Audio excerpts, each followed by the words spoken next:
En escorte, direction quartier Damas à Yaoundé, vers le sentier de la mort. Ici la scène de crime, balisée et les portes scellées depuis l'ouverture de l'enquête. C'est le domicile de l'assassin présumé, laboratoire de cette horreur du samedi 6 avril 2024 au soir.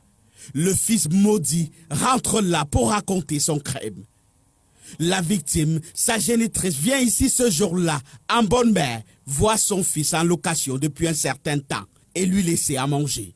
Elle constatera que le mobilier acheté avait disparu. Rouge de colère, elle engage des remontrances à son fils bien-aimé.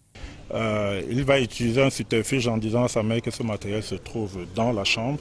Le temps pour le moment d'aller dans la chambre, il va se rassurer de bloquer la porte d'entrée. Il va se saisir de sa main, va la plaquer sur le lit, lui attacher de main et l'étouffer. L'étouffer avec la tête d'oreiller jusqu'à ce que mort s'ensuive. Il va ensuite tirer le corps vers les toilettes, le sectionner à l'aide d'une scie à métaux avant de ranger dans 2 valises. Dans les téléphones de sa mère emportés, il va faire des retraits d'argent, 900 000 francs environ. Il ira s'acheter une PlayStation 2, téléphone et plein de petits gadgets. Le soir arrivé, il va inviter ses amis dans un snack à Damas. Ils prendront un pot. Il va s'excuser vers minuit pour prétextant avoir une course.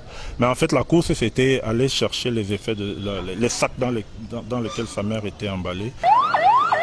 Direction Etoameki, dans ce ruisseau, il va jeter les 2 valises contenant les restes de sa maman.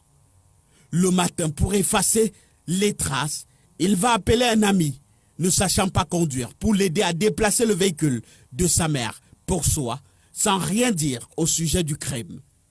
Les téléphones et les clés du véhicule seront jetés dans les environs. Deuxième crime en fait, en moins de 6 mois. Le 6 novembre 2023, sa grand-mère, en photo, avait été assassinée par le même bourreau.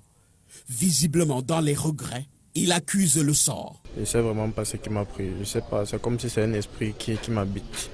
C'est pas moi qui fais ça. Je sais pas. Je sais vraiment pas ce qui me prend. C'est comme si c'est un sort. Ce sont des caméras de surveillance qui permettront à la gendarmerie nationale d'interpeller l'assassin. Fin de parcours. Place à la justice.